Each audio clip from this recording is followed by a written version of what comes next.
Advent means arrival, and we are both looking back on the arrival of Jesus the first time and also looking forward to the coming of Jesus the second time.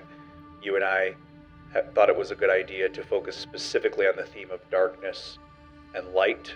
We left off with you sharing the tragic loss of your sister-in-law and how difficult it was to share that news with Andrea, and how difficult it was for her to receive it, and yet you felt like God was in that the whole time. And then more specifically, this last time during the memorial service, you realized that Andrea and her mom were both receiving a comforting vision of Shelby being brought into the arms of Jesus.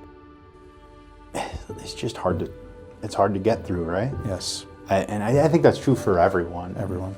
It's very easy to say that where light struggles to get through, darkness meets it tenfold. It does its absolute best to snuff out what little light there is in this broken world. Mm-hmm. So when I started dating Andrea, she would confide in me stories about her parents' marriage. I mean, her parents had a very hard split, hard on the kids.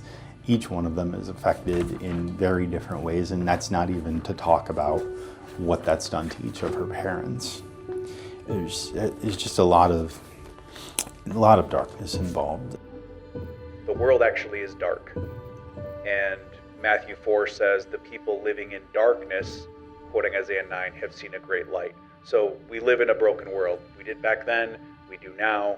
The world is very broken, even though it also has beauty in it. We had come to the day of Shelby's graveside service. And at the graveside service, I saw this family come together where that's just a broken mirror of itself, right?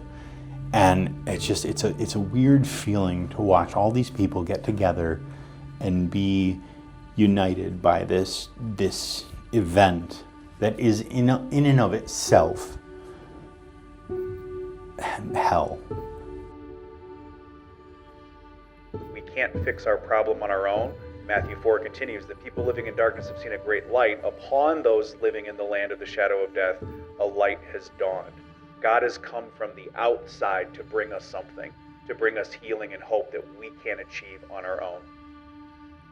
We were about to put Shelby in her final resting place, and Dave and Leilani, Andrea's mom and dad, were given the opportunity to hold their baby for the last time. And as I remember seeing them hold the remains like it was a baby, and just, it was like the light of that girl's life, the light that she had been given, it superseded any darkness that was in or around the vicinity. And I felt like I saw what God's restoration truly could be in that. The light of this girl showed what their relationship was supposed to be to me. God pierces through the darkness to bring redemption, healing, meaning, and hope.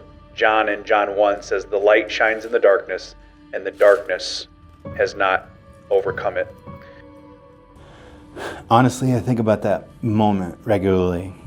And if you were to ask me where the light is, based on that moment, based on so many other moments in my life, I would say it's anywhere. Sometimes it's harder to see than others. Sometimes you can connect it to the thing that God is using. God is using darkness for good. Sometimes you can't. Sometimes it's a satisfying thing. Sometimes it's not. And we have to reckon with that, right? But that's why the light of Jesus, Advent, Christmas, is so important, because without that light, we're driving in the dark, screaming at God. We're lost to our fear, and we're lost to the despair when we lose a person, because without that light, we can't see. Like that's the light that enables me to know that I'll see Shelby again, and that my wife will, and that my mother-in-law will. I don't know. I just know.